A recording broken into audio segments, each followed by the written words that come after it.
Детский сад, школа, институт, работа. На нее еще и надо устроиться. Но тебе повезло, ты прошел собеседование и получил работу.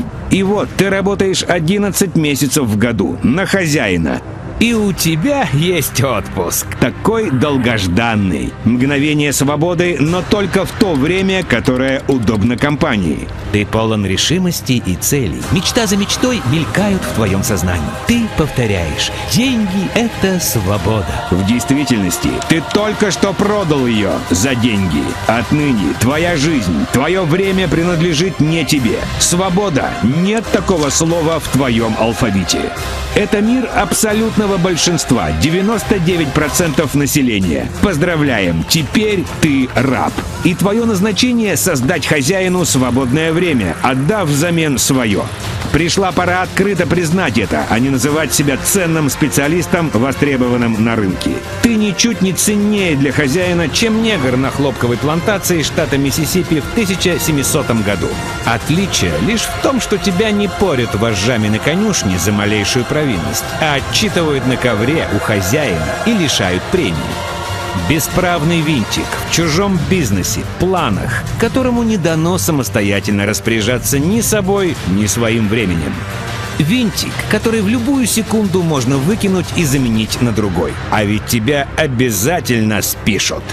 Лет через 30, когда ресурс твоей молодости иссякнет, ты стал ненужным.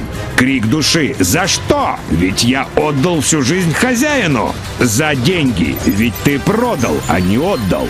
Остановись. Ты тратишь то, чему нет цены, за что сильные мира сего отдали бы все время своей жизни. Хладнокровно продаешь минуты, годы за весьма скромную плату. Твоих сбережений не хватит и на год свободной жизни. Но ты не один. Вас 99%.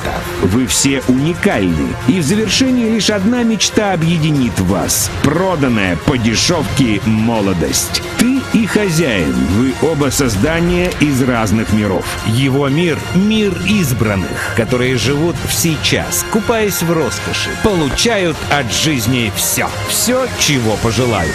Желания здесь не загадывают, а исполняют. В этом мире единиц время течет по-иному. Карманы всегда полны денег. Вопрос, сколько стоит, уже неуместен. Но все это лишь жалкая мелочь в сравнении с главным плюсом их мира — истинной свободой, отличной от понимания свободы большинством. И твой рабский мир — обитель хаоса и вечного бега по кругу, где нет и намека на свободу, лишь выживание. Но вы оба родились голые, руки, ноги — все одинаковое. Все, за исключением одного. Цена твоя в 1000 раз отлична от цены хозяина. Закон 90-10 гласит, что 10% людей имеют 90% всех богатств. В действительности же 1% владеет 99% всех богатств на Земле. Секрет в том, что ты сейчас зарабатываешь ровно столько, сколько ты стоишь. Сколько стоят все твои знания, навыки и то, о чем ты думаешь большую часть своего времени. Твоя цена смешна до слез. Твой рабский мир не изменится никогда. Все, что хочешь получить, сначала отдай. Хочешь, чтобы тебя любили — люби сам. Хочешь, чтобы тебя уважали — уважай всех. Хочешь богатства, свободы — делись деньгами, отдай десятину с доходов, не ожидая чего-либо взамен. И в этом есть величайший секрет Вселенной, ибо, отдав что-то, Вселенная остается тебе должна, и она отдаст тебе свой долг с лихвой.